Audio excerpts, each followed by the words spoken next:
بلاش. عندنا لا مروحه. لا أريد مروحة أريد. البرنامج الآتي موعظة حسنة من الشيخ الدكتور محمد إبراهيم الأشماوي.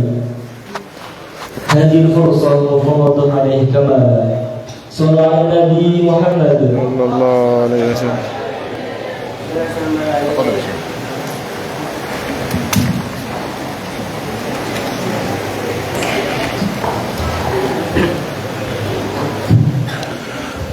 أعوذ بالله من الشيطان الرجيم. بسم الله الرحمن الرحيم. الحمد لله رب العالمين، وصلى الله وسلم على خاتم الأنبياء والمرسلين ورحمة الله للعالمين سيدنا محمد. اللهم صل على سيدنا محمد الذي ملأت قلبه من جلالك وعينه من جمالك وأذنه من لذيذ خطابك، فأصبح فرحا مسرورا مؤيدا منصورا متوجا محبورا، وعلى آله وصحبه وسلم تسليما كثيرا. اللهم صل على من أكرمته غاية الإكرام ورفعت مقامه فوق كل مقام، وعلى آله وصحبه وسلم. أما بعد، فسلام الله عليكم ورحمته وبركاته. وفي هذا اللقاء الثاني في هذا المعهد المبارك، معهد فتح المجيد الإسلامي، نلتقي للمرة الثانية لإقراء كتاب ثلاثيات الإمام البخاري رضي الله تعالى عنه، شاكرا ومقدرا الدعوة الكريمة من فضيلة مدير المعهد وشيخه الشيخ أحمد حبيب الرحمن، فجزاه الله خيرا عن هذه الدعوة، وجزاه خيرا عن جمع الشيوخ بالطلاب لإقراء العلم ومدارسته بالإسناد المتصل الذي تحصل به العلم، الذي تحصل به البركة مع حصول العلم. Bismillahirrahmanirrahim. Beliau Dr. Syekh Muhammad Ibrahim Al-Ashmawi setelah mengucapkan hamdalah, salawat serta salam, beliau mengucapkan salam kepada kita semua. Dan selanjutnya beliau mengatakan bahwasanya ini adalah pertemuan kedua kita, dan pertemuan kedua kita ini insyaallah akan kita bacakan Sulasiyat Al-Bukhari karena memenuhi undangan dari beliau Mudirul Ma'had Abah Kiai Haji Ahmad Habibur Rahman. ونحن نعلم جميعا أن من خصائص هذه الأمة المباركة خصيصة الإسناد، فإن علومهم كلها تروى بالسند المتصل إلى حضرة النبي الأعظم صلى الله عليه وسلم. وها نحن نشرع في قراءة كتاب مهم من الكتب التي تتعلق بصحيح الإمام البخاري، والذي هو أصح الكتب بعد كتاب الله تعالى. Dan termasuk keistimewaan umat kanjeng Nabi Muhammad SAW adalah ilmunya terjaga dengan adanya sanad yang bersambung langsung kepada beliau Rasulullah SAW. Dan insyaallah hari ini kita akan membaca satu kitab yang sangat penting sekali, yaitu hadis dari Sahih Al-Bukhari, yang mana Sahih Bukhari adalah kitab yang paling sahih setelah Al-Quran. وثلاثيات الإمام البخاري هي الأحاديث التي رواها بإسناد بينه فيه وبين النبي صلى الله عليه وسلم 3 رواه، فهذا إسناد عال جدا، لأن عصر الإمام البخاري يحتمل أن يكون بينه وبين النبي صلى الله عليه وسلم 5، فلما كان بينه وبينه 3 علمنا أنه إسناد عال جدا.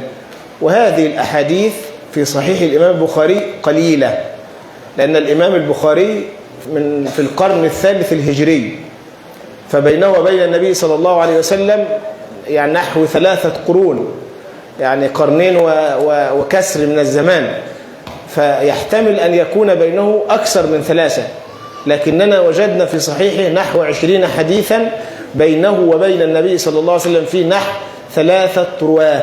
فهذا يدل على نظافة الإسناد وعلوه وخلوه من الخطأ، لكونه مشتملا على وسائط قليلة، وكلما قلت الوسائط في الإسناد قل احتمال الخطأ وقل التدليس وأصبح الإسناد عاليا.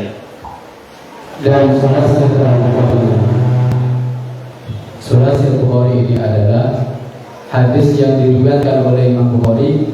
Antara Imam Bukhari sama Kanjeng Nabi hanya 3 rawi saja. Jadi antara beliau Imam Bukhari sama Rasulullah itu terpaut 3 guru. Padahal di zaman Imam Bukhari wafat di abad ketiga, yakni kurang lebih wafat tahun 251 Hijriah. Yang memungkinkan antara Imam Bukhari sama Rasulullah itu ada 5 rawi. Fulan dari fulan dari fulan dari fulan dari fulan dari sahabat, kemudian dari Rasulullah. Terpaut Imam Bukhari. Tapi ada sekitar 20 hadis di dalam Sahih Bukhari ditemukan ternyata antara Imam Bukhari sama Rasulullah hanya 3 rawi saja. Ini menunjukkan bahwasanya sanadnya itu sangat tinggi sekali, sanad ali, dan ini menunjukkan kebersihan, kesucian dari yang disampaikan oleh Imam Bukhari. Wa'lamu rahimakumullah anna talab al-isnad al-'ali sunnatun 'amman salaf. وقد كان الرجل من أهل الحديث يقطع البلاد من أجل أن يعلو إسناده. رحل سيدنا جابر بن عبد الله من الصحابة رضوان الله تعالى عليه مسيرة شهر لكي يسمع حديثا عن رسول الله صلى الله عليه وسلم فيعلو به إسناده. فطلب الإسناد العالي سنة عن جميع السلف، حرصوا على هذا وكانوا يرحلون البلاد والمسافات البعيدة في الأزمنة المديدة من أجل أن يعلو إسنادهم وتقل الوسائط بينهم وبين النبي صلى الله عليه وسلم فتحصل لهم البركة على وجه أعظم.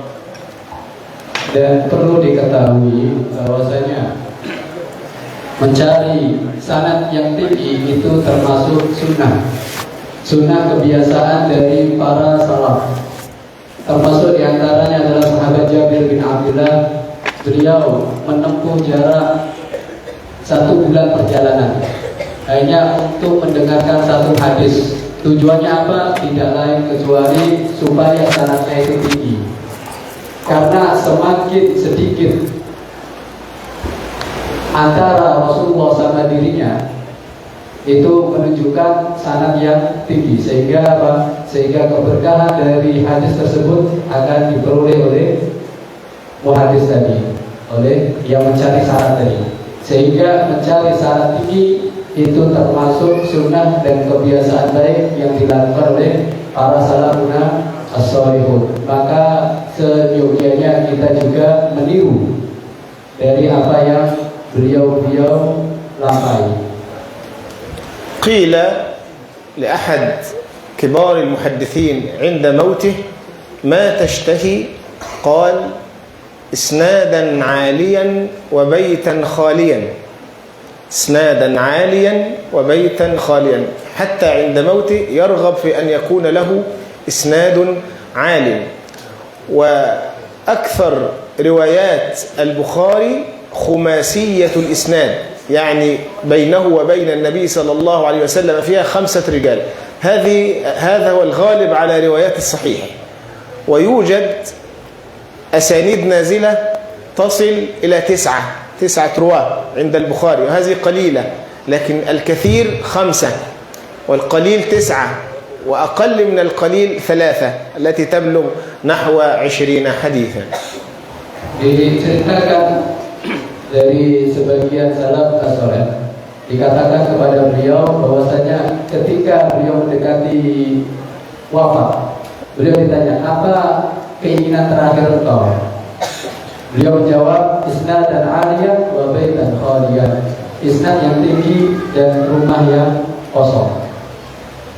Hingga saat keinginan terakhir, saat-saat terakhir beliau, ulama salafus saleh, itu yang diinginkan adalah sanad yang tinggi, yang bersambung kepada Rasulullah Shallallahu Alaihi Wasallam. Kemudian di dalam Sahih Bukhari itu rata-rata kebanyakan hadis yang disampaikan oleh Imam Bukhari itu humasi, artinya antara Imam Bukhari sama Rasulullah ada 5 rawi. Dan ada juga sanad yang nazil, sanad yang turun derajatnya, yaitu sudasiyah 6, antara Imam Bukhari sama Rasulullah terpaut 6 rawi. Dan yang lebih sedikit dari itu semua adalah sulasi, yaitu antara Imam Bukhari sama Rasulullah 3 rawi. Dan itu kurang lebih 20 hadis. ونحن الآن بعون الله تعالى نشرع في المقصود، وهو قراءة ثلاثيات الإمام البخاري من الجامع الصحيح وتقييدها بالجامع الصحيح، لأن له ثلاثيات أخرى في كتب أخرى كالتاريخ والضعفاء وغيرها من كتب الإمام البخاري رضي الله عنه. ونذكر أولا سندنا إلى الكتاب. نحن نتحمل الثلاثيات عن طريق تحملنا للجامع الصحيح للإمام البخاري بالإسناد المتصل إليه رضي الله تعالى عنه، كما رويناه عن مشايخنا الإمام محمد زكي الدين إبراهيم والسيد الدكتور محمد علوي المالكي والأستاذ الدكتور أحمد محمد معبد عبد الكريم والأستاذ الدكتور سعد جاويش والأستاذ الدكتور علي جمعة مفتي الديار المصرية، وشيخنا الأستاذ الدكتور أحمد بن محمد نور سيف المهيري وغيرهم من السادة العلماء يروونه بالأسانيد المتصلة. وأكثر ما عندنا من الأسانيد إلى الإمام البخاري كثيرة جدا، فهو الكتاب الذي طارت شهرته في الآفاق فتعددت أسانيدنا إليه رضي الله تعالى عنه. Dan insyaallah kita akan memulai membaca Sulasiyat Al-Imam Bukhari. Dan dikatakan Sulasiyatul Imam Bukhari karena Sulasiyat ini ditemukan di dalam kitab Sahih Bukhari. Sedangkan Imam Bukhari juga memiliki sulasiat yang lain yang ada di kitab-kitab beliau yang lain, seperti kitab tarikh itu juga ada sulasiat. Makanya di sini diikat Sulasiat Sahihil Bukhari. Dan beliau juga akan menyampaikan sebelum membaca hadis ini beberapa sanad yang bersambung kepada Rasulullah dari guru-guru beliau yang tadi disebutkan, diantaranya adalah Syekh Zakiyuddin, kemudian ada Syekh Yasin kemudian ada Syekh Muhammad Alawi Al-Maliki, kemudian juga ada Dr. Muhammad Ali Jum'ah dan lain-lain. والرواة الذين تحمل عنهم البخاري الثلاثيات ينحصرون في 4: مكي بن إبراهيم وأبو عاصم الضحاك ابن مخلد ومحمد ابن عبد الله الأنصاري وعصام ابن خالد. وأكثرهم رواية للثلاثيات مكي بن إبراهيم، وهو من أجل شيوخ الإمام البخاري. Dan Sulasiat Imam Bukhari ini terbagi dari 4 jalur, 4 turuk. Di antaranya adalah Sulasiat dari Makki bin Ibrahim, kemudian ada Dhahak bin Makhlad, kemudian ada Muhammad bin Abdullah al-Ansari, kemudian ada Khalid bin Yahya, kemudian ada Ishaq bin Khalid. Namun di antara yang ada kebanyakan Sulasiat itu dari riwayat Imam Makki bin Ibrahim. بأسانيدنا المتعددة وطرقنا الكثيرة إلى الإمام البخاري رضي الله عنه في جامع الصحيح. قال رضي الله عنه: حدثنا مكي بن إبراهيم قال حدثنا يزيد بن أبي عبيد عن سلمة قال سمعت النبي صلى الله عليه وسلم يقول: من يقل علي ما لم أقل فليتبوأ مقعده من النار. وبه إليه قال: حدثنا المكي بن إبراهيم قال حدثنا يزيد بن أبي عبيد عن سلمة قال: كان جدار المسجد عند المنبر ما كادت الشاة تجوزها. وبه إليه قال: حدثنا المكي بن إبراهيم قال حدثنا يزيد بن أبي عبيد قال: كنت آتي مع سلمة بن الأكوع فيصلي عند الأسطوانة التي عند المصحف. فقلت: يا أبا مسلم، أراك تتحرى الصلاة عند هذه الأسطوانة. قال: فإني رأيت النبي صلى الله عليه وسلم يتحرى الصلاة عندها. وفي هذا الحديث تقليد الصحابة والتابعين والسلف الصالح للنبي صلى الله عليه وسلم حتى فيما لم يفقهوا معناه. هو يصلي في المواضع التي صلى فيها النبي صلى الله عليه وسلم دون أن يعلم الحكمة لماذا كان يصلي النبي في هذا الموضع. ففيه استحباب اتباع السنة حتى ولو لم نعلم أو لم تظهر لنا فيها حكمة. Di dalam hadis ini disebutkan tentang ittiba' sunnah, mengikuti sunnahnya Rasulullah SAW, bahkan tidak mengetahui hikmahnya. Kenapa kita mengikuti sunnah? Bahkan kita tidak mengetahui hikmahnya, kita tetap dianjurkan untuk ikut kepada Rasulullah. Karena di sini ada sahabat yang sholat di belakang tiang. Kenapa tiang tertentu? Sengaja sholat di sebelah tiang tertentu di satu masjid Nabawi. Ketika ditanya kenapa kau sengaja sholat di sini, karena saya melihat Rasulullah sholat di tempat tersebut. Hikmahnya apa? Allah. Jadi ini termasuk anjuran mengikuti sunnah Rasulullah walaupun tidak mengetahui hikmahnya itu apa. وبه إليه قال: حدثنا المكي بن إبراهيم قال حدثنا يزيد بن أبي عبيد عن سلمة قال: كنا نصلي مع النبي صلى الله عليه وسلم المغرب إذا توارت بالحجاب. والمقصود بقوله إذا توارت بالحجاب إذا غابت الشمس، إذا غربت أو غابت الشمس.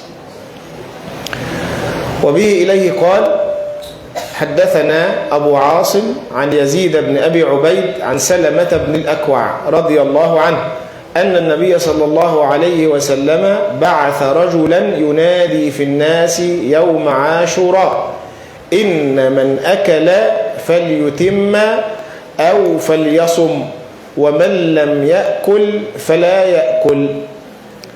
وبه إليه قال: حدثنا المكي بن إبراهيم قال حدثنا يزيد بن أبي عبيد عن سلمة بن الأكوع رضي الله عنه قال: أمر النبي صلى الله عليه وسلم رجلا من أسلم، اسم قبيلة، أسلم اسم قبيلة، أن أذن في الناس أن من كان أكل فليصم بقية يومه، ومن لم يكن أكل فليصم، فإن اليوم يوم عاشوراء. هذا الحديث كان قبل تشريع الصيام في رمضان، وكان صوم عاشوراء واجبا، فكان النبي صلى الله عليه وسلم يأمر بصومه، وأن من أكل فيه فليمسك بقية اليوم عن الأكل وليصم، ومن لم يأكل فليصم. فلما جاء رمضان أصبح، لما شرع صيام رمضان أصبح صيام يوم عاشوراء سنة له أن يصومه وله أن يفطره. Jadi di sini menjelaskan bahwasanya disyariatkan puasa dari Asyura itu punya wajib sebelum disyariatkannya puasa Ramadan. Sehingga ketika datang hadis ini, barang siapa yang sudah makan maka wajib menahan diri sampai nanti menjelang maghrib. Dan barang siapa yang belum makan maka harus meneruskan sampai untuk tidak makan, sehingga puasa sampai maghrib. Dan ini puasa Asyura ini diwajibkan ketika puasa Ramadan itu belum disyariatkan. Sehingga ketika puasa Ramadan disyariatkan dan diwajibkan, maka hukum puasa Asyura menjadi sunnah. وبه إليه قال: حدثنا المكي بن إبراهيم قال حدثنا يزيد بن أبي عبيد عن سلمة بن الأكوع رضي الله عنه قال: كنا جلوسا عند النبي صلى الله عليه وسلم إذ أتي بجنازة فقالوا: صل عليها، فقال: هل عليه دين؟ قالوا: لا. قال: فهل ترك شيئا؟ قالوا: لا. فصلى عليه. ثم أتي بجنازة أخرى فقالوا: يا رسول الله صل عليها. قال: هل عليه دين؟ قيل: نعم. قال: فهل ترك شيئا؟ قالوا: 3 دنانير. فصلى عليها. ثم أتي بالثالثة فقالوا صل عليها، قال هل ترك شيئا؟ قالوا لا. قال فهل عليه دين؟ قالوا 3 دنانير. قال صلوا على صاحبكم. قال أبو قتادة صل عليه يا رسول الله وعلي دينه، فصلى عليه. في هذا الحديث تحذير شديد من الاستدانة بغير وفاء، يعني يأخذ دينا ولا يترك له وفاء، لأن امتناع النبي صلى الله عليه وسلم عن الصلاة على المدين الذي لم يترك وفاء لدينه فيه تشديد في ذلك ووعيد. فعلى الإنسان أن يتحرى ويتخلص من الديون. وفي هذا الحديث تعظيم حقوق العباد، وأن الله تعالى لا يسامح فيها إلا إذا سامح العباد. Dan di hadis ini menjelaskan tentang peringatan keras bagi orang yang berhutang dan tidak mau membayarnya. Sehingga Rasulullah SAW ketika didatangkan jenazah yang memiliki hutang dan tidak meninggalkan untuk membayar, untuk melunasinya, maka Rasulullah tidak mau mensolatinya. Jadi ini termasuk peringatan yang keras bagi siapa yang berhutang dan tidak mau melunasi hutang tersebut. وبه إليه قال حدثنا أبو عاصم هو الضحاك بن مخلد عن يزيد بن أبي عبيد عن سلمة بن الأكوع رضي الله عنه أن النبي صلى الله عليه وسلم أتي بجنازة ليصلي عليها فقال هل عليه دين؟ قالوا لا، فصلى عليه. ثم أتي بجنازة أخرى فقال هل عليه من دين؟ قالوا نعم. قال صلوا على صاحبكم. قال أبو قتادة علي دينه يا رسول الله، فصلى عليه. وفي قوله قال أبو قتادة علي دينه استحباب قضاء الدين عن الميت وتخليص رقبته من النار، فما فعله أبو قتادة رضي الله عنه مروءة وشهامة ينبغي أن تكون بين المسلمين بعضهم بعضا. فلما رأى امتناع النبي صلى الله عليه وسلم عن الصلاة على مسلم عليه دين رق قلبه له شفقة ورحمة بالمسلمين، فتحمل عنه قضاء الدين، مما جعل النبي صلى الله عليه وسلم يصلي عليه بعد أن ترك الصلاة عليه. ولعلكم تسألون كيف يمتنع النبي صلى الله عليه وسلم عن الصلاة على مسلم لأن عليه دينا وهو رحمة الله للعالمين؟ والجواب أن امتناعه صلى الله عليه وسلم إنما هو لتعظيم حقوق العباد حتى يرهب المسلمين من عدم قضاء الديون. Jadi yang disampaikan oleh Imam Abu Qatadah yang beliau siap menanggung hutang jenazah tersebut, ini termasuk sunnah, ini termasuk sesuatu yang luar biasa. Karena beliau ketika Rasulullah mendengar tidak mau mensolati jenazah tersebut, beliau langsung kasihan, merasa iba terhadap muslim tersebut, sehingga terhalang rahmat dari doanya Rasulullah SAW. Sehingga beliau siap menanggung hutang yang hutang dari muslim tadi, hutang dari jenazah tadi. Kemudian mungkin ada pertanyaan, kenapa Rasulullah menolak mensolati orang yang berhutang dan tidak meninggalkan sesuatu untuk melunasinya? Maka jawabannya adalah karena Rasulullah menjaga hak hamba, menjaga hukum ibad, hak-haknya hamba, agar supaya orang-orang itu tidak seenaknya dengan hak-haknya hamba tersebut, dengan hak daripada saudara tersebut, supaya melunasi hutang-hutang yang telah dia hutang. وبه إليه قال حدثنا أبو عاصم الضحاك بن مخلد عن يزيد بن أبي عبيد عن سلمة بن الأكوع رضي الله عنه أن النبي صلى الله عليه وسلم رأى نيرانا توقد يوم خيبر. قال على ما توقد هذه النيران؟ قالوا على الحمر الإنسية، الحمر التي تربى في البيوت وليست الحمر الوحشية. على الحمر الإنسية. قال اكسروها أي الأواني، وأهرقوها يعني أريقوا اسكبوا ما فيها من المياه. قالوا ألا نهريقها ونغسلها؟ قال اغسلوا. قال أبو عبد الله يعني الإمام البخاري كان ابن أبي أويس يقول الحمر الأنسية بنصب الألف والنون بدلا من الإنسية. وبه إليه قال حدثنا محمد بن عبد الله الأنصاري قال حدثني حميد أن أنسا حدثهم أن الربيع وهي ابنة النضر كسرت ثنية جارية فطلبوا الأرش أي الدية، الأرش يعني الدية، وطلبوا العفو فأبوا، فأتوا النبي صلى الله عليه وسلم فأمرهم بالقصاص. فقال أنس بن النضر أتكسر ثنية الربيع يا رسول الله؟ لا والذي بعثك بالحق لا تكسر ثنيتها. فقال يا أنس كتاب الله القصاص. فرضي القوم وعفوا. فقال النبي صلى الله عليه وسلم إن من عباد الله من لو أقسم على الله لأبره. زاد الفزاري عن حميد عن أنس فرضي القوم وقبلوا الأرشى. حاصل هذا الحديث أن امرأة من الصحابة كسرت إحدى أسنان جارية فطلبوا القصاص. القصاص أن تكسر السن التي كسرتها جزاء قصاصا.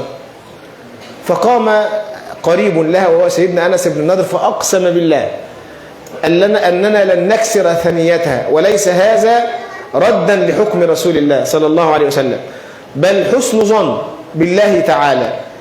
فقال النبي صلى الله عليه وسلم كتاب الله القصاص، يعني إن الله حكم بالقصاص والجروح قصاص كما يقول القرآن، كتاب الله القصاص، والنبي صلى الله عليه وسلم يحكم بما جاء في كتاب الله. فلما رأى القوم أي أصحاب الجارية التي كسرت ثنيتها ذلك يعني قبلوا الدية ورفضوا القصاص.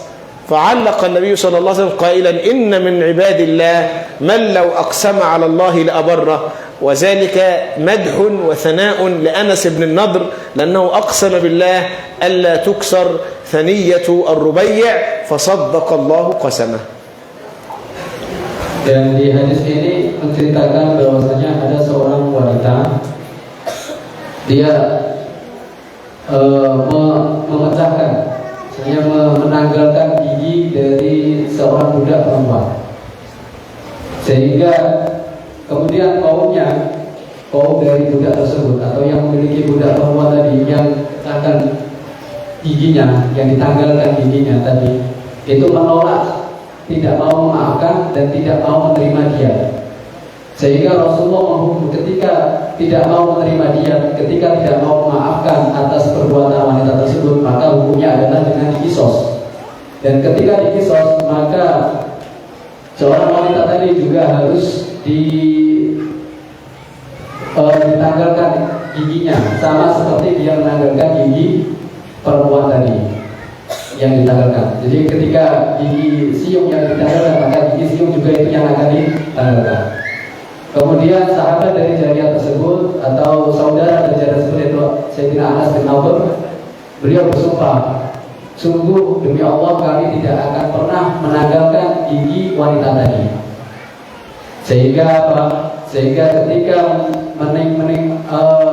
tidak mau melakukan kisos, tidak mau, bukan berarti beliau itu menolak hukumnya Allah yaitu kisos, tapi beliau itu kasihan terhadap wanita tadi ketika ditanggalkan giginya, sehingga akhirnya beliau juga mau menerima dia, menerima arsh.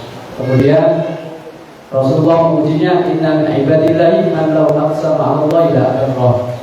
Jadi sungguh seorang termasuk di antara hamba-hamba Allah yang baik itu adalah kalau dia bersumpah, dia akan menjalankan sumpahnya. Sebagaimana yang dilakukan oleh Sayyidina Anas bin Nadr, beliau bersumpah tidak akan pernah menanggalkan gigi perempuan tadi karena kisos, sehingga beliau mau menerima dia. وفي هذا الحديث من الفوائد منقبة لسيدنا أنس بن النضر، وهو أنه ممن لو أقسم على الله لأبره، كما هو واضح من الحديث. وقد نص النبي صلى الله عليه وسلم في أحاديث أخرى على بعض أسماء ممن يقسمون على الله فيبر الله قسمهم، فقال وإن منهم البراء ابن مالك. Dan ini juga termasuk hadis yang mengangkat derajat Sayyidina Anas Ibn Nadhr, yang mana beliau berada dalam maqamat, yaitu orang-orang yang apabila bersumpah akan menjalankan sumpahnya tersebut. Dan di hadis-hadis yang lain juga disebutkan bahwasanya di situ juga ada beberapa sahabat yang memiliki maqamah, termasuk diantaranya adalah Barok bin Malik. وبه إليه قال حدثنا المكي بن إبراهيم قال حدثنا يزيد بن أبي عبيد عن سلمة رضي الله عنه قال بايعت النبي صلى الله عليه وسلم ثم عدلت إلى ظل الشجرة فلما خف الناس قال يا ابن الأكوع ألا تبايع؟ قال قلت قد بايعت يا رسول الله. قال وأيضا يعني بايع مرة أخرى. فبايعته الثانية فقلت له يا أبا مسلم كنية سلم بن الأكوع على أي شيء كنتم تبايعون يومئذ؟ قال على الموت، يعني على أن نموت في سبيل الله ونصرة النبي صلى الله عليه وسلم.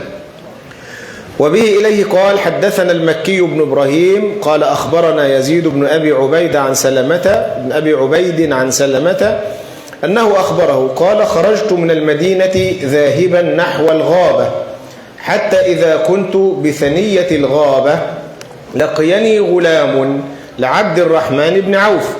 قلت ويحك ما بك؟ قال أخذت لقاح النبي صلى الله عليه وسلم أي الإبل. قلت من أخذها؟ قال غطفان وفزارة. فصرخت 3 صرخات أسمعت ما بين لابتيها، اللابتان الحرتان اللتان في المدينة المنورة على ساكنها أفضل الصلاة والسلام. يا صباحاه يا صباحاه، نداء العرب عند نزول الشدائد، يا صباحاه يا صباحاه. ثم اندفعت حتى ألقاهم وقد أخذوها فجعلت أرميهم وأقول أنا ابن الأكوع واليوم يوم الرضع، أنا ابن الأكوع واليوم يوم الرضع. فاستنقذتها منهم قبل أن يشربوا فأقبلت بها أسوقها فلقيني النبي صلى الله عليه وسلم فقلت يا رسول الله إن القوم عطاش وإني أعجلتهم أن يشربوا سقيهم فابعث في إثرهم. فقال يا ابن الأكوع ملكت فأسجح إن القوم يقرون في قومهم. وبه إليه قال حدثنا عصام بن خالد قال حدثنا حريز بن عثمان أنه سأل عبد الله بن بسر صاحب النبي صلى الله عليه وسلم قال أرأيت النبي صلى الله عليه وسلم كان شيخا؟ قال كان في عنفقته شعرات بيض. هذا الحديث يذكر تحت شمائله صلى الله عليه وسلم فيما جاء في شعر النبي صلى الله عليه وسلم. هل رأيت النبي شاخ يعني صار شيخا حتى بيض جميع شعره؟ قال لا، كان شعره أسود إلا بعض شعرات بيض في اللحية، بعض شعرات بيض قليلة في اللحية. Dari hadis ini disebutkan di dalam syama'ilnya Rasulullah SAW, di dalam bab sya'arnya Rasulullah, rambut-rambutnya Rasulullah.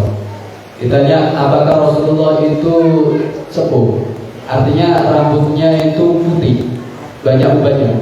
Maka dijawab enggak, Rasulullah rambutnya hitam, hanya beberapa helai di bawah mulutnya, di jantungnya itu ada beberapa helai warnanya putih. أنا تفضل. بسم الله الرحمن الرحيم. وبه إليه قال حدثنا المكي بن إبراهيم قال حدثنا يزيد بن عبيد قال رأيت أثر ضربة في ساق سلمة فقلت يا أبا مسلم ما هذه الضربة؟ فقال هذه ضربة أصابتني يوم خيبر. فقال الناس أصيب سلامة فأتيت النبي صلى الله عليه وسلم فنفث فيه 3 نفثات فاشتكيتها حتى الساعة. في هذا الحديث بركة النبي صلى الله عليه وسلم، وأنه إذا تفل أو مس أحدا مصابا برئ بإذن الله تعالى. هذه الضربة بالسيف لم يشتكي منها بعد أن وضع رسول الله يده عليها قط، لم يشتكي منها قط. ففي هذا الحديث بركة النبي صلى الله عليه وسلم. Di sini menceritakan tentang barokahnya Rasulullah SAW. Ketika Rasulullah meletakkan tangan mulia beliau pada luka, maka luka itu akan sembuh seketika. Termasuk di sini ceritanya ada sahabat yang terkena sabetan pedang. Kemudian ditaruh tangan mulia Rasulullah pada luka tersebut.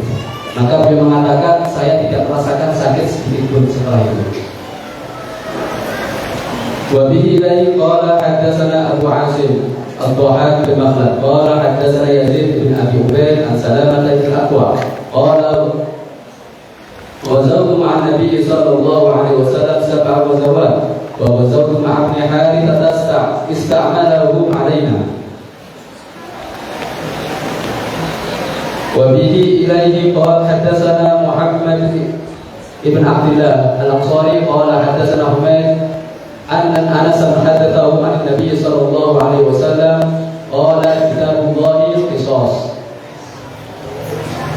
وبه إليه حدثنا المكي بن إبراهيم قال حدثني يزيد بن أبي عبيد عن سلامة بن أقوى قال لما أمسوا يوم فتحوا خيبر أوقدوا النيران قال النبي صلى الله عليه وسلم على ما أوقدتم هذه النيران قالوا لحوم الحمر الإنسية قال أهلكوا ما فيها واكسروا قدورها. فقام رجل من القوم فقال نهريق ما فيها ونغسلها. فقال النبي صلى الله عليه وسلم أو ذاك. وبه إليه حدثنا أبو عاصم عن يزيد بن أبي عبيد عن سلامة بن أقوى قال النبي صلى الله عليه وسلم من ضحى منكم فلا يصبحن بعد ثالثة وبقي في بيته منه شيء. فلما كان العام المقبل قالوا يا رسول الله نفعل كما فعلنا عام الماضي قال كلوا وأطعموا وادخروا فإن ذلك العام كان بالناس جهل فأردت أن تعينوا فيها. في هذا الحديث استحباب بذل المعروف في أوقات حاجة المسلمين وشدتهم. من المعروف أن سنة الأضحية أن المسلم يدخر له منها ما شاء. ففي عام من الأعوام نزلت بالمسلمين شدة وقحط وجوع وبلاء، فنهى النبي صلى الله عليه وسلم عن ادخار لحوم الأضاحي، وأمر المسلمين أن يخرجوا جميع ما عندهم من اللحوم مواساة لبعضهم البعض. Dan hadis ini menjelaskan tentang kepedulian seseorang pada orang lain. Jadi disebutkan bahwasanya ketika seorang berkurban itu sebagian orang menyimpan dagingnya untuk digunakan untuk dikonsumsi beberapa hari kemudian. Namun ketika suatu saat terjadi musibah, terjadi bencana, terjadi kelaparan, maka Rasulullah mengumumkan untuk memerintahkan kepada semua sahabat untuk mengeluarkan semua daging-dagingnya. Tidak boleh ada yang disimpan untuk dibagikan kepada orang-orang yang membutuhkan daging tersebut.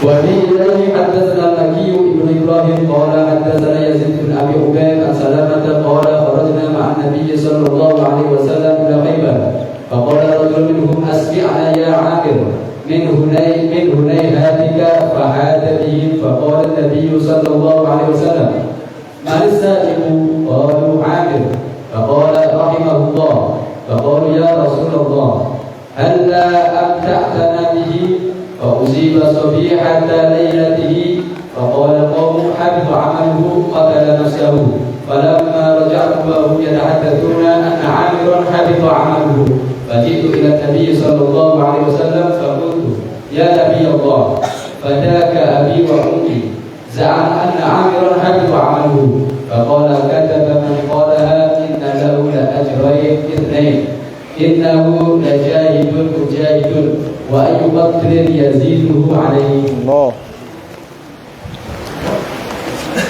Wa bihi ilahi hadatsana al-Ansari qala hadatsana Humayd an Anas radhiyallahu anhu anna ibnatan Nadri laqamat jariyatan fakasarat thariyataha fa ata an-nabiy sallallahu alaihi wasallam fa amara bil qisas. هذا من حسن تصرف البخاري في تكرار الحديث. في هذا الطريق اقتصر على الأمر بالقصاص. ومنذ قليل قرأنا رواية أخرى أن أنس بن النضر أقسم أنه لا قصاص، وأن الله تعالى صدق قسمه فعفوا عن القصاص وقبلوا الدية. وهذا من عبقرية الإمام البخاري، فإنه يخرج القصة الواحدة بسياقات مختلفة لا يحصل الفهم التام للمقصود منها إلا بجمع هذه الروايات كلها والنظر فيها. Ini termasuk kecerdasan daripada Imam Bukhari ketika meletakkan hadis. Tadi disebutkan hadis dengan cerita yang lengkap, bahwasanya ketika seorang wanita menampar jariyah, budak perempuan, sampai giginya copot, sehingga Rasulullah memerintahkan kisos, dan Sayyidina Anas bin Nadhr memaafkan wanita jariyah tersebut dan menerima dia. Namun di hadis ini menjelaskan bahwasanya Rasulullah memerintahkan untuk kisos. Maka untuk memahami hadis di dalam Bukhari, maka harus mengumpulkan semua hadis tersebut jadi satu supaya tidak salah paham. Wa billahi hadatsana Abu Asim bin Yazid bin Abi Ubaid an Salamah qala bay'ana an-nabiy sallallahu alaihi wasallam tahta syajarati faqala li ya Salamatu ala tubay'u. Qultu ya Rasulullah qad bay'atu fil awwal qala wa fis tsani. Wa billahi hadatsana Khalid bin Yahya qala hadatsana Isa bin Tahman qala sami'tu Anas bin Malik radhiyallahu anhu yaqulu nazalat ayatul hijab fi Zainab binti Jahsh wa at'ama 'alayha yawma idin khubzan wa lahman wa kanat taqulu 'ala nisa'i nabiy sallallahu alaihi wasallam wa kanat taqul inna Allaha ankahani fis sama'. تم بحمد الله قراءة كتاب ثلاثيات الإمام البخاري من الجامع الصحيح في معهد فتح المجيد، هذا المعهد المبارك في صبيحة هذا اليوم المبارك.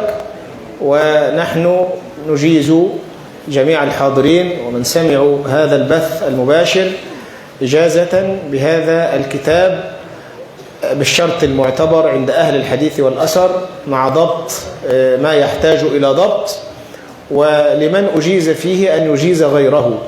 والإجازة كما ذكرناها في أول المجلس وهي موجودة ومسجلة، وإن شاء الله نوافيكم بالأسانيد المفصلة فيما بعد مكتوبة ومختومة بحول الله تعالى وقوته.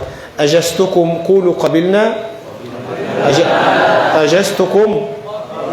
أجزتكم أسأل الله أن ينفعني وإياكم بما علمنا، وأن يعلمنا ما ينفعنا، وأن يجعلنا ممن يقولون فيعملون، ويعملون فيخلصون، ويخلصون فيقبلون.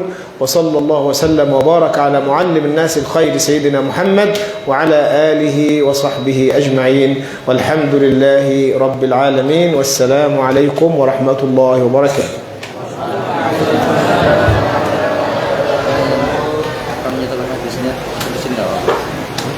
Yang memutuskan hadisnya atau yang tanya jawab. Hal يجوز السائل إليكم يا شيخ؟ سؤال سؤال لا بأس. Ya, di sini dikasih kesempatan untuk teman-teman yang mungkin mau menyetorkan hadis kepada beliau secara langsung.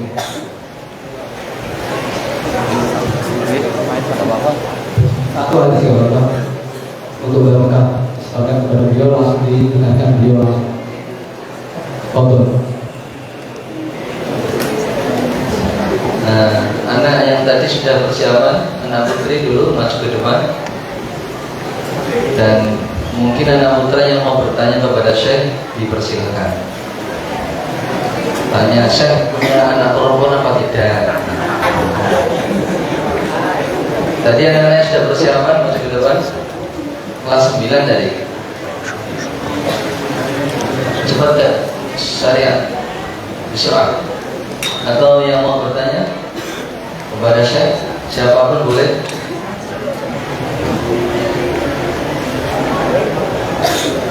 Ayo, al-waqtu dhayiqun surah. Al-waqtu dhayiqun surah.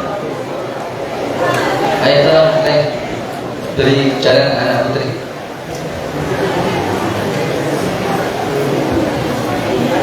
Nah, dari jari, labas.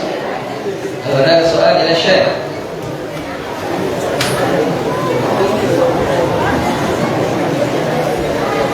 في إندونيسيا المسمى سكن للطالب معهد dan هناك كيف شيء؟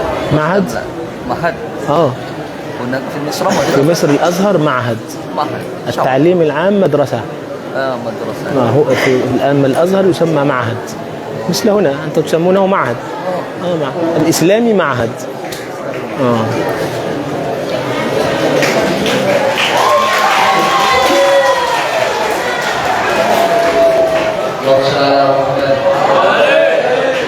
Teman-teman kita yang akan menyebarkan hadisnya kepada Syekh.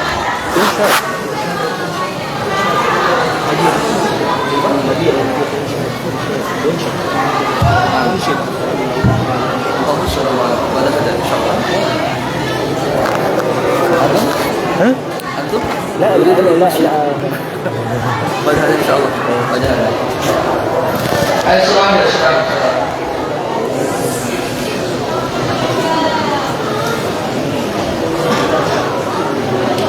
Apa sih? Monggo.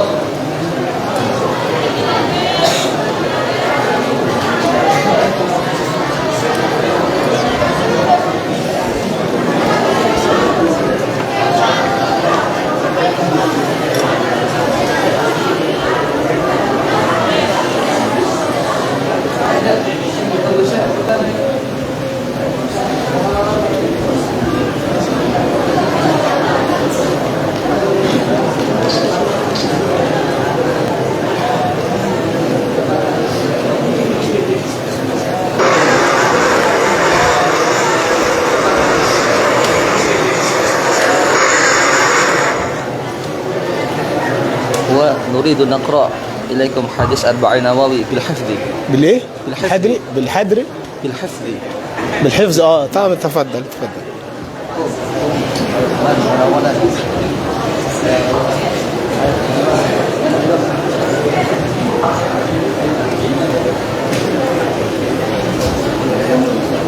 Ayo, surah, ayo, surah. Al-waqtu dhayiqun. Bareng-bareng, hadis awal bahasa, saya bahasa.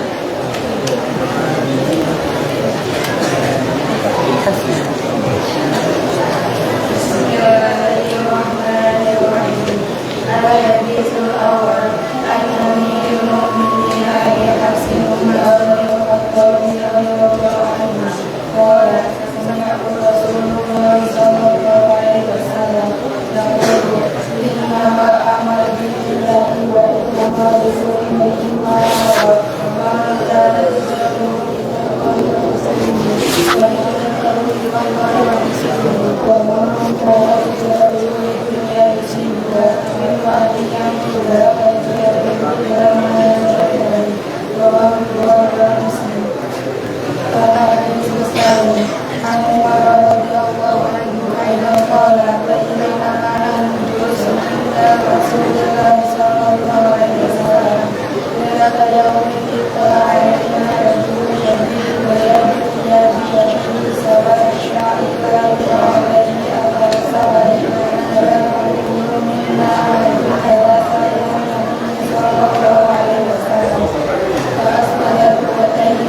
كيف من الحديث من يفرض حديث 40 دخل الجنة؟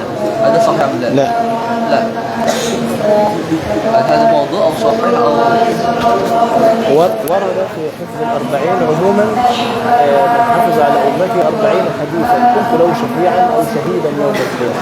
هذا معناه أنه يدخل الجنة، لكن بلفظ يدخل الجنة فقط لا، لم يرد. فمن يشفع له النبي صلى الله عليه وسلم يدخل الجنة.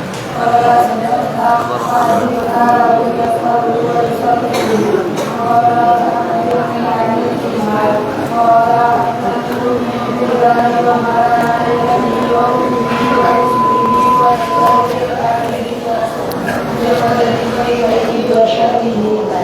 قال صدقت قال فأخبرني عن الإحسان قال أن تعبد الله كأنك تراه فإن لم تكن تراه فإنه يراك قال فأخبرني عن الساعة قال وما المسؤول عنها بأعلم من السائل قال فأخبرني عن أمانتها قال أن ترد الأمانة ربتها وأن ربك على تالها يتطورون في البنيان ثم انطلق وخرج. أنت تحب النشيد؟ جدا مديح جدا، أصوات جميل. صوتكم جميل أم لا؟ لا أنا صوتي مش جميل. خلاص خلاص. وأتاهم يعلمهم دينهم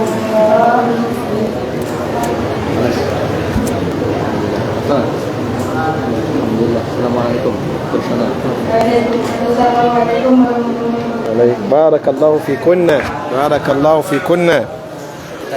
ها؟ Ustaz Sadi lagi. Mau bertanya kepada الحديث الثاني والأربعون. Rama. Al-hadis tsani والأربعون. Rama. Kam hadis? الحديث العاشر. الحد عاشر. كل الحدث العاشر. أيوة. نعم. أسرع. بسم الله الرحمن الرحيم.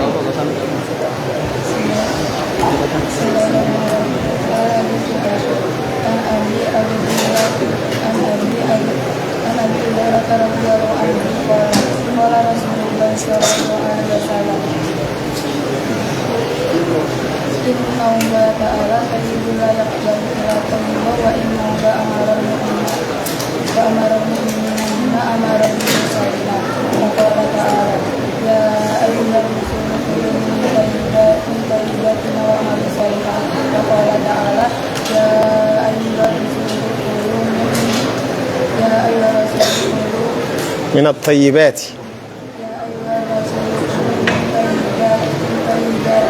واعملوا صالحا.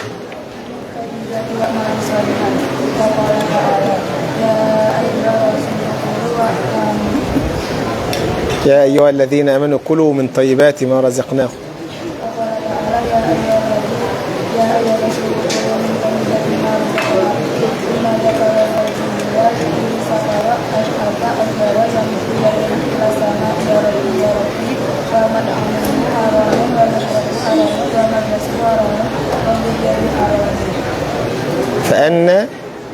فأن يستجاب.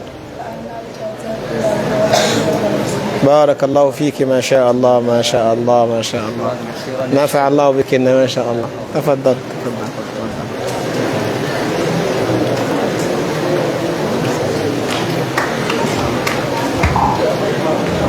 Alhamdulillah. Mau bertanya kepada Syekh sebelum nasyid mulai. نبدأ النشيد. نبدأ النشيد. ننظر سيدنا هذا الصلاة. أي نشيد تحب الشيخ؟ أي يا رسول الله يا سندي يا إمام الرسل يا سندي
Semuanya. Kaifa? Kasiwa hubb maula al-'ud biwal 'ajami ya Rasulullah. Semuanya ikut.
أنتم شيء؟ هل أنتم تريدون؟ مولاي يصل؟ أنا إن شاء الله. كيف بعد؟ مولاي صل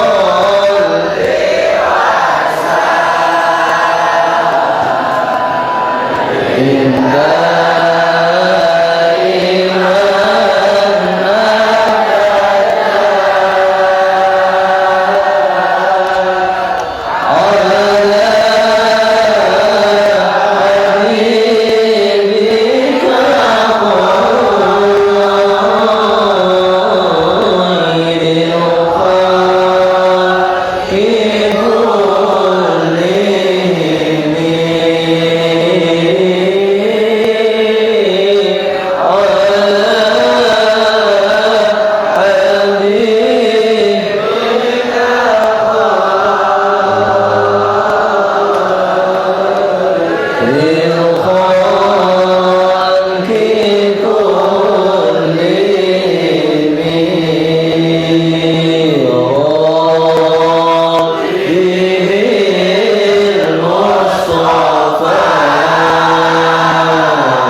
بسم الله والحمد لله والصلاة والسلام على سيدنا رسول الله وعلى آله وصحبه ومن والاه. اللهم بارك فينا جميعا، اللهم بارك فينا جميعا، اللهم بارك فينا جميعا، اللهم زدنا ولا تنقصنا، واعطنا ولا تحرمنا، واكرمنا ولا تهنا، وآثرنا ولا تؤثر علينا، وارضنا وارض عنا. اللهم اغفر ذنوبنا واصلح عيوبنا وفرج كروبنا واشف امراضنا وارحم امواتنا واستجب دعاءنا ولا تخيب فيك رجاءنا واختم بالباقيات الصالحات اعمالنا واصلح احوالنا. اللهم انصر الاسلام وعز المسلمين وارفع كلمه الحق والدين. اللهم انا نسالك البر والتقوى ومن العمل ما ترضى. اللهم احينا على طاعتك وتوفنا على ملتك. اللهم لا تحرمنا من نبيك الشفاعة، واجعل التقوى لنا أربح الطاعة تقوم الساعة. اللهم آتنا في الدنيا حسنة وقنا عذاب النار. اللهم اصلح أحوالنا وبلغنا مما يرضيك آمالنا. اللهم اجعلنا ممن ابتغاء وجهك الكريم ويعملون به ابتغاء وجهك الكريم وينشرونه في الناس ابتغاء وجهك الكريم. اللهم انصرنا وانصر إلينا وتقبل منا واقبلنا إنك أنت السميع العليم وتب علينا إنك أنت التواب الرحيم. اللهم بارك في هذا المعهد وبارك القائمين عليه وبارك في الطلاب وانفع به الإسلام والمسلمين واجزهم عنا خير الجزاء. وصل اللهم وسلم وبارك على سيدنا محمد وعلى آله وصحبه أجمعين جاه النبي صلى الله عليه وسلم. وسيد أسرار الفاتحة.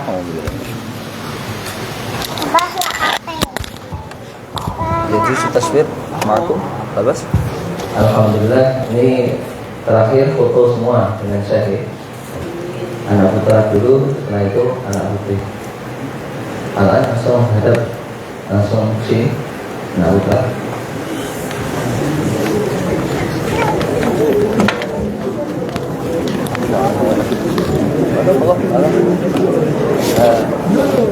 Takut?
Bisa, kelas. Langsung ke kamarnya masing-masing ya. Udah buka. Bisa meninggalkan masjid benar-benar. Walan minal manaj.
سرعان اجلسنا اجلسنا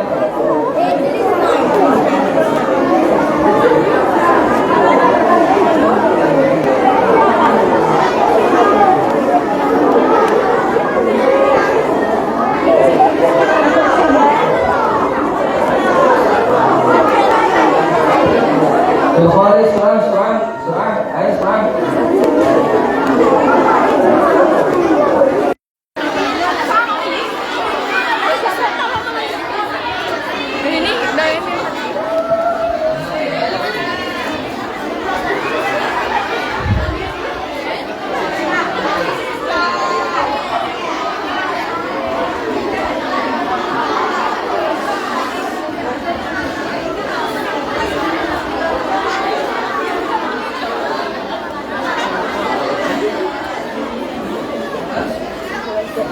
خلاص واحد اثنين ثلاثة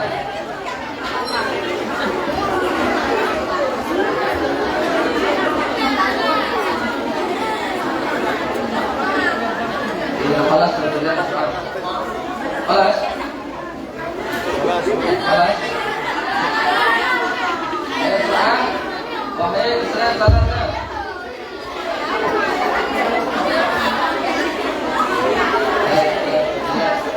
خالد الخالد